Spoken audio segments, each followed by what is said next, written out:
ओ भाई, श्रद्धा कपूर ने तो स्त्री 2 में आग लगा दी, एकदम पैसा वसूल पिक्चर है। हाँ यार, कसम से क्या फाड़ू एक्टिंग की है। वैसे पास में पॉपकॉर्न हो और सामने बढ़िया सी पिक्चर चल रही हो तो देखने में डबल मजा आता है। ओह शिट, पॉपकॉर्न तो खत्म हो गया और अभी तो आधी पिक्चर बाकी है, अब क्या करेंगे।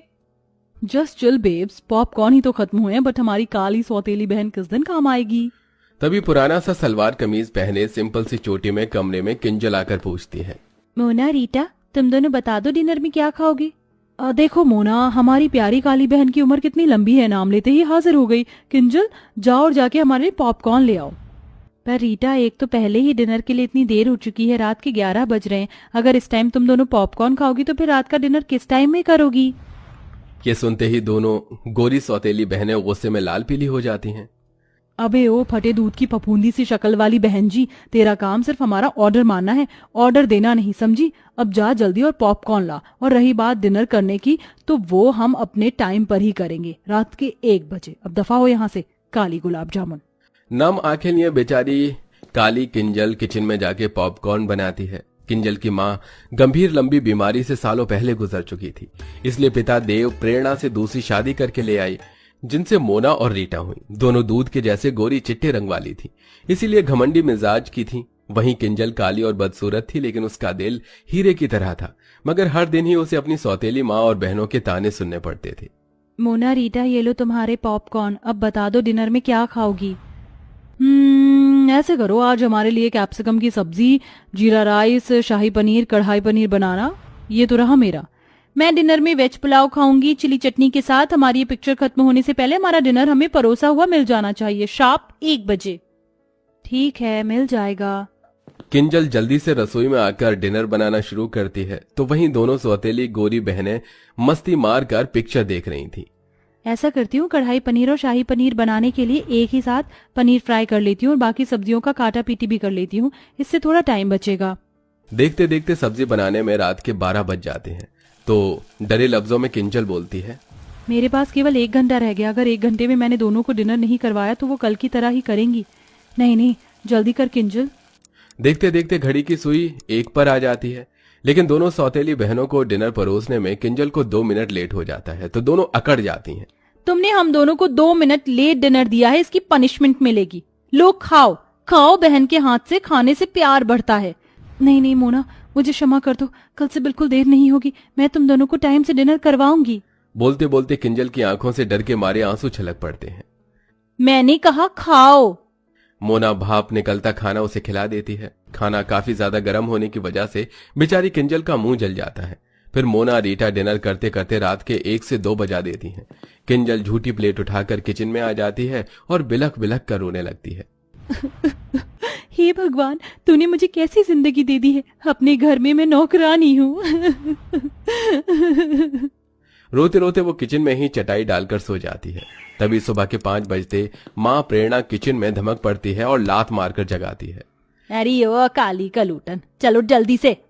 लेकिन जब किंजल नहीं जागती तो मोना रीटा भरी बाल्टी का पानी डाल देती हैं, जिससे वो घबरा कर उठ जाती है। हे भगवान जी, ये मुझ पर पानी किसने डाला। ये शुभ काम हमने किया है। मोना रीटा, ये क्या बदसलूकी है किसी सोते हुए इंसान के साथ इस तरह से पेश आना, जबकि तुम दोनों ने देखा था कि रात को मैंने तुम दोनों को 1 बजे डिनर करवाया था।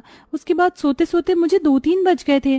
ये सुनते ही प्रेरणा अपनी गोरी सुंदर बेटियों की साइड लेते हुए बोलती है, अरे ओ कोयला खादान, मैं देख रही हूँ कि तेरी ये कैची जैसी काली जुबान कुछ ज्यादा ही चलने लगी है। उठ और नाश्ता बना, समझ गई। जी माँ। आधी अधूरी नींद में ही बेचारी किंजल उन्हें नाश्ता करवाती है और फिर पूरे घर में झाड़ू पोछा लगाती है। तभी पिता देव घर लौट आता है, तो दोनों सौतेली बहनों की शक्लें बन जाती हैं। आगे पिताजी, अब शुरू हो जाएगा दोनों बाप बेटी का मेलो ड्रामा। किंजल बेटी, तू क्यों पोछा लगा रही है, काम वाली नहीं आई है क्या? वो पापा। तभी बात काटती हुई प्रेरणा बीच में बोलती है, अरे देव जी, वो आज ना तुलसी की तबीयत ढीली हो गई थी इसलिए आई नहीं। मैंने तो बोला था किंजल को कि मैं कर लूंगी, ला दे मेरी बच्ची, तू नाश्ता कर। वैसे आप ऐसे अचानक से कैसे आ गए, कोई खबर भी नहीं दी, ना कोई फोन कॉल किया। वो 1-2 दिन की छुट्टियां मिली थी, इसलिए चला आया किंजल को देखने। पापा, आपको तो किंजल दीदी के अलावा हम दोनों दिखते नहीं, थोड़ा प्यार हमें भी दे दीजिए, आफ्टर ऑल हम आपकी बेटी हैं। हाँ जानता हूँ।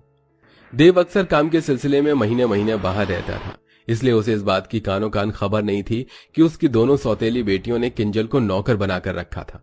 वो हर महीने खाना बनाने वाली और 3 टाइम के बर्तन मांजने वाली के पैसे भिजवाता, जिसे प्रेरणा बेटियों में उड़ा देती थी। लगभग 2 दिन बाद देव वापस लौट गया और फिर से सब वही शुरू हो गया। इसी तरह दिन गुजरने लगे और अब किंजल के कॉलेज के फाइनल वर्ष की परीक्षा शुरू होने वाली थी। इसलिए वो अपनी दोनों सौतेली बहनों के पास आकर बोलती है, मोना रीटा, आज से तुम दोनों डिनर 9-10 बजे तक कर लेना प्लीज। तो आंखें चढ़ाकर दोनों ने ठाए से कहा, मगर वो क्यों भला? क्योंकि कल से मेरी परीक्षा शुरू हो रही है तो मुझको पढ़ाई भी करना है। क्यों रे जली भरते की शक्ल वाली, तुझे क्या लगता है कि तू पढ़ लिख कर कलेक्टर बन जाएगी? बेलिनी तुझे रोटी आई हैं। हम अपना रूटीन नहीं बदलेंगे। हम रात के 1 बजे डिनर करती थी और 1 बजे ही करेंगे, समझ गई? दोनों का फैसला सुनकर मायूस मन से किंजल उन्हें 1 बजे रात में डिनर करवाती है और बाकी टाइम घर के कामों में उलझ कर रह जाती थी।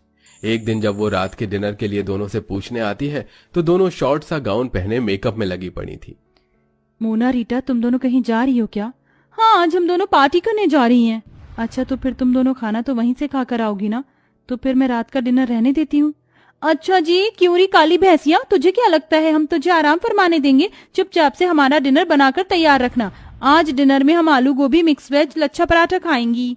जानबूझकर दोनों लंबी चौड़ी लिस्ट देती हैं। तभी वो मायूसी से बोलती है, इतना खाना बहुत ज्यादा नहीं हो जाएगा डिनर के हिसाब से? कुछ ज्यादा नहीं होगा, तू बना देना बस। दोनों ऑर्डर झाड़ कर चली जाती हैं। किंजल सारा डिनर तैयार कर देती है, लेकिन दोनों बहनें पार्टी में से फुल पेट खा पी कर आती हैं, जिस वजह से रात का डिनर नहीं खाती। इसलिए अगले दिन खाना बच जाता है तो प्रेरणा किंजल पर आग बबूला हो जाती है। किंजल, अरे ओ किंजल, अरे ओ काली भैंसिया कहाँ है? किंजल डरते हुए प्रेरणा के आगे हाजिर होती है। जी माँ, बुलाया आपने? क्यों री, ये सब क्या है? रात को क्या पूरे मोहल्ले को दावत करवानी थी? कितना खाना बनाया था जो सारा बच गया। ये भरे पतीले के पुलाव, पता है ये चावल कितने महंगे आते हैं? और तू मजे से बना बना कर फेंक रही है। माँ, मेरी इसमें कोई गलती नहीं है। मोना और रीटा ने कहा था बनाने को और दोनों कल बाहर से ही खाकर आई थी तो डिनर नहीं किया। ये सुनकर दोनों सौतेली बहन शातिर तरीके से सारी बात उस बेचारी पर ही थोप देती हैं। ओ, कितनी झूठी और मक्कार है ये। माँ कसम से हमने तो बोला भी नहीं था डिनर बनाने को, अपने मन से बनाया। ये सुनकर प्रेरणा किंजल को बहुत पीटती है। माँ, मत मारो ना माँ। बहुत चर्बी बढ़ गई है तुझको शाही पकवान खाकर। आज से तेरा खाना बंद, अब केवल तुझको सूखी रोटी मिलेगी बस। इस तरह गलती न होने के बाद भी अब किंजल सारा दिन किसी कोल्हू के बैल की तरह काम करती और दोनों सौतेली बहनों को उनके मन मुताबिक रात के 1 बजे डिनर करवाती, जिससे उसका शरीर बहुत ही कमजोर पड़ जाता है। अरे ओ बहन जी, ये कैसी काली दाल बनाई है तूने, अपनी सूरत के जैसी। अब कौन खाएगा इसको? सब्जी भी एकदम बीमारों वाली बनाई है। रुक जा तू। गुस्से में मोना उसके बाल पकड़ लेती है, जिससे वो चक्कर खाकर बेहोश हो जाती है। उसी टाइम आधी रात को पिता देव घर लौट आता है और बेटी की बिगड़ी हालत देखकर आपा खो देता है।